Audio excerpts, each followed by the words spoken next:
that this moment that we're living in, it feels, I was trying to find the right word, and the only word I could think of was pregnant.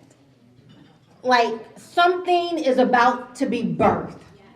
I don't know if it's a good something or a bad something, but I feel as though we're standing on the precipice. That this moment is not like every moment that we've lived through. Am I the only one that feel that way?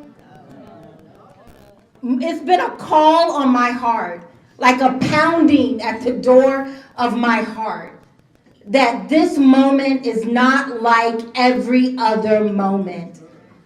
That we are witnessing something, and that little stunt, Zelensky coming in hot, he came in real hot.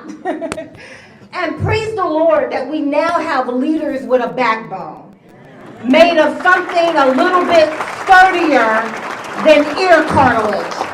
I am so grateful for that, because this moment, come hell or high water, good or bad, we are going to need a stronger mind than the one we had who just left office. We're going to need someone who understands the times we're living in. In fact, that's really my message for you guys tonight, is that as we stand on this moment, it feels like, I remember when I was pregnant, moms out here, you may identify with this, unconsciously, I started doing this little thing they call nesting. Getting ready, preparing. And had I not been reading a ton of books about what to expect when you're expecting, I would not have been able to identify that in this moment, I'm nesting unconsciously. I just feel like I need to start moving some things around and finishing off that to-do list. That's my message to you. I feel like we are on the edge of a moment that is not like anything. I know people are, well, we're winning and the memes and they gotcha and popping champagne. But there's a moment that I think is very serious, very real, that we are standing at the door of. And as I've been wrestling with that kind of feeling on the inside of me, I've been paying attention, spending a lot of time with the Lord, for one, but also getting really silent so that I can hear what it is I need to do. And that's what I've been doing, is a lot of nesting, as if right before something gives birth. And a lot of that nesting activity I've been doing is really understanding the moment, understanding the times that we're living in. Because if you don't understand the times you're living in, you're going to miss your moment. You're going to miss why all of this is here in the first place, and why you're still here on this side of heaven. I was thinking about, when Fabiola and Chris called and asked for me to come and speak at the Lincoln Day dinner, I started thinking about Abraham Lincoln, one of my favorites. He freed my people. No, literally. I have the blood of slaves coursing through my veins. I grew up in very rural Alabama. Most of you probably have heard my story. I won't go down that particular path. But I spent a lot of time studying our founding fathers, studying Abraham Lincoln. And one of the things about each of these great men who have come before us is that they understood the times they were living in. And they understood it so much that when they were called upon, when it was on their watch to do something, they stood. They were present. They were ready. They didn't trip over a lot of things. They were very resolute when you read the books and read the letters and read the stories about where they are. But in order for us to also be ready, what did Reagan say? Freedom is never more than one generation away from extinction. Guess whose generation we're in right now? Ours. The one. Who said that? We're in the one. Freedom is never more than one generation away from extinction. Guess which generation you're in right now? The one. You're in that one. And it's on your watch. We love talking about our founding fathers did this. I'm so grateful for them. But guess what? They're dead. And now it's on your watch. And unless you're present, unless you understand, unless you close, because the noise is here. I know I'm not the only one that feels this. But unless you get quiet enough to hear it, you're going to miss your moment. And how can we show up and be ready for the times we're living in if we got a plank in our eye? How can I go and remove the speck out of your eye if I'm walking around here with a plank in my eye? So tonight I want to talk about this whole nesting thing, what I've been doing. And I just want to share it with you because I think it's important. It's been really about identity. A lot of it. Who am I? Who are you? Why are you here? What is your purpose? What are we doing this for?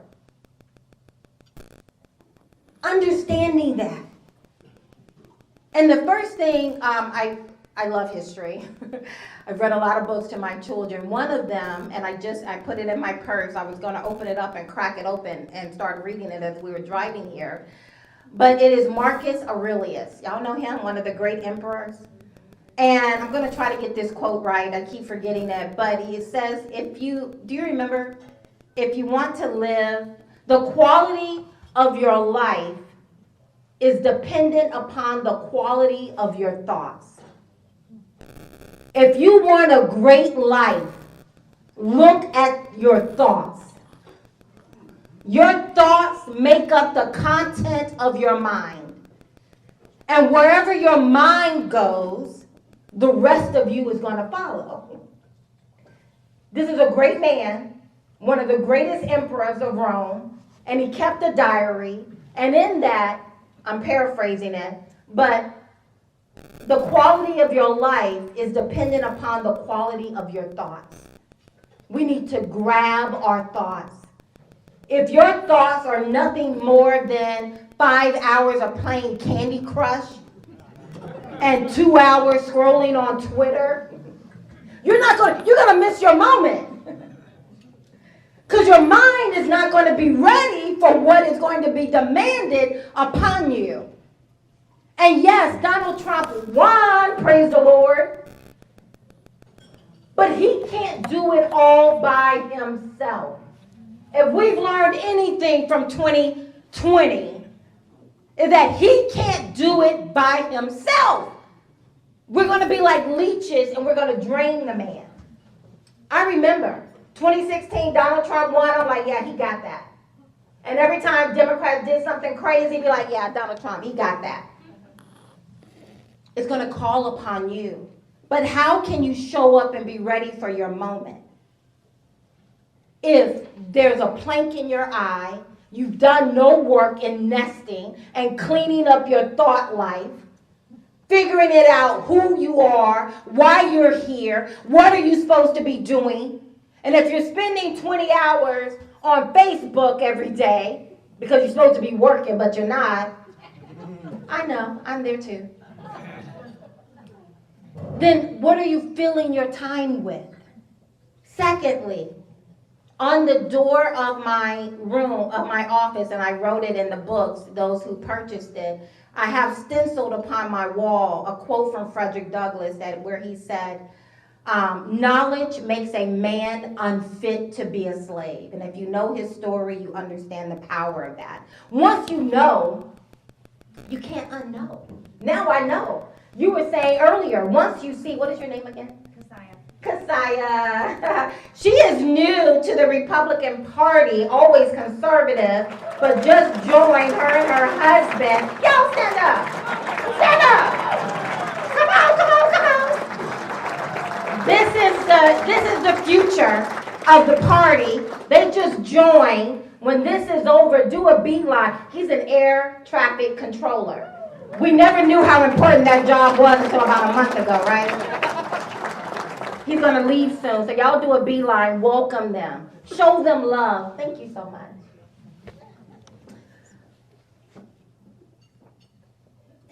Once you know, you can't unknow. I am not the same person I was in 2016. I've lived through some things. Y'all have lived through some things, right? Whoever thought it would have gotten as bad as it did? Talk about one generation away from extinction. I don't know how close we were to extinction, but it felt real close.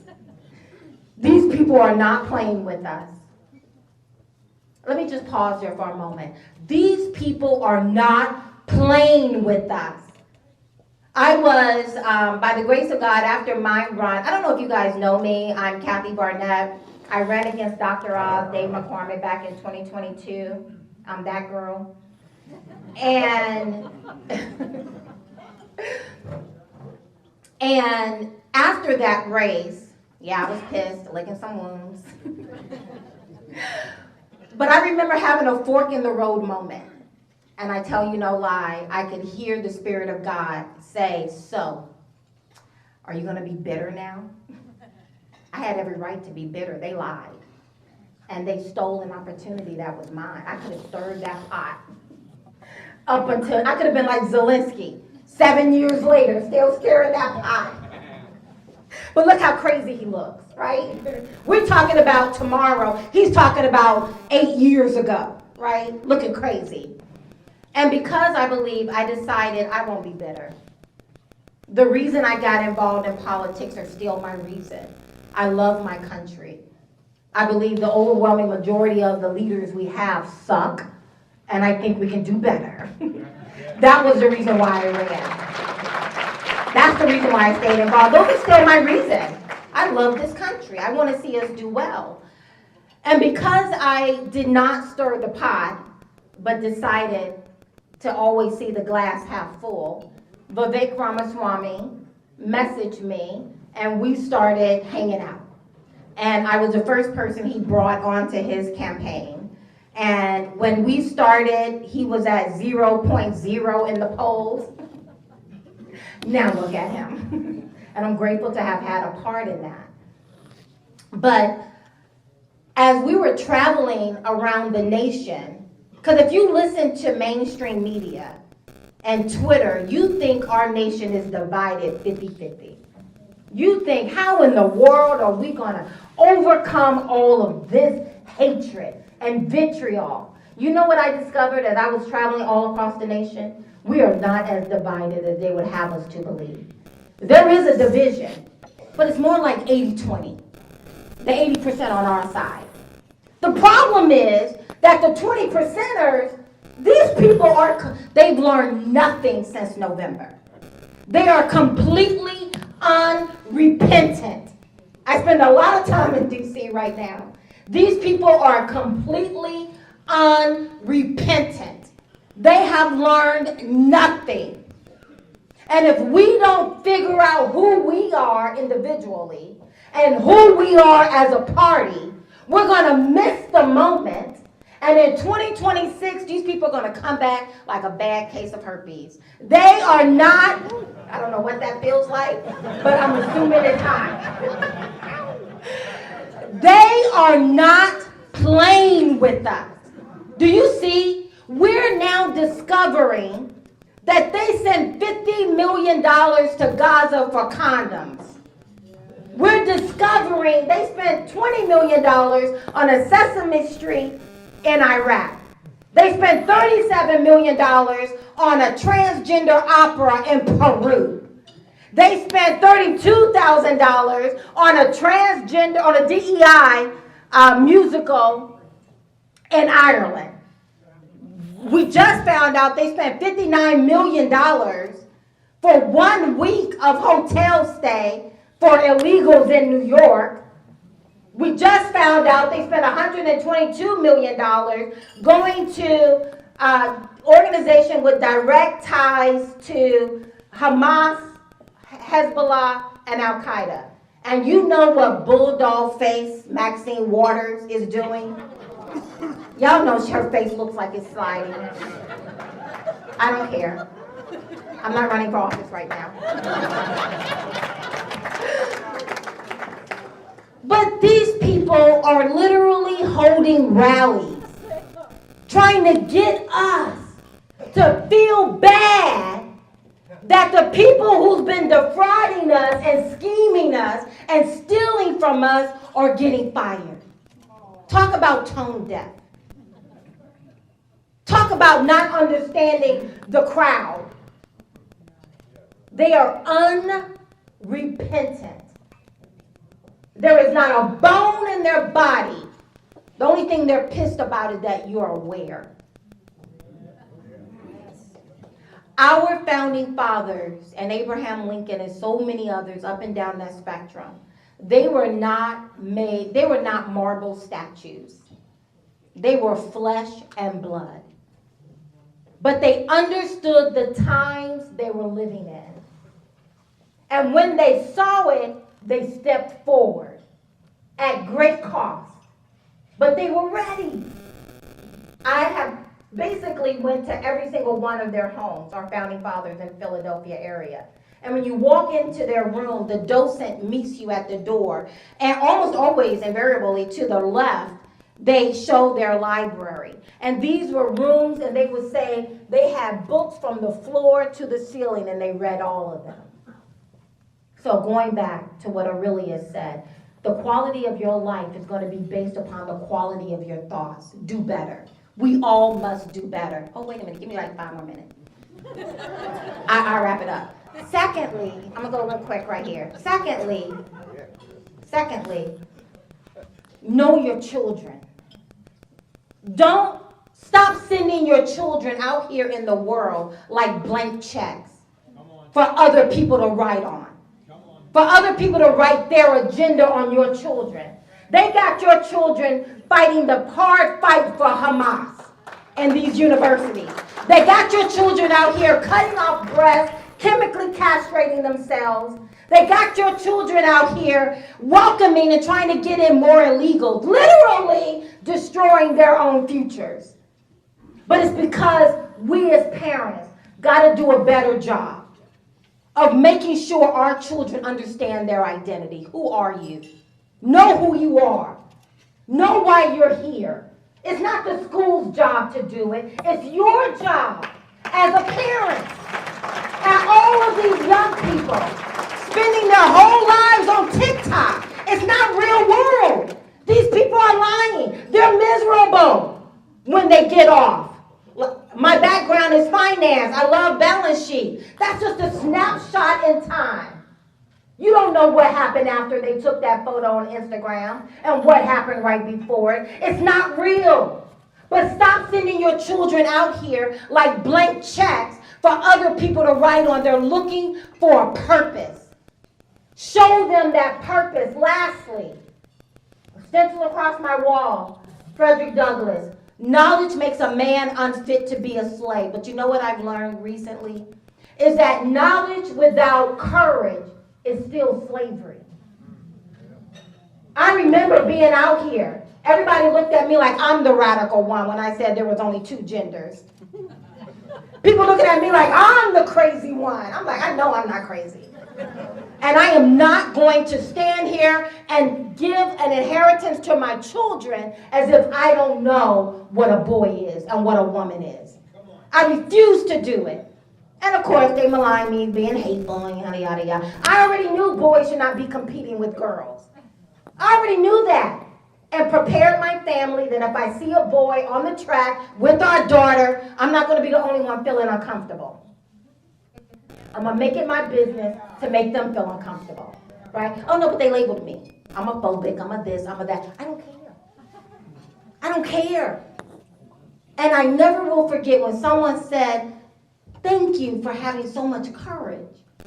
And they were applauding me for it, and it didn't feel like courage. It just felt like, what's today? Friday.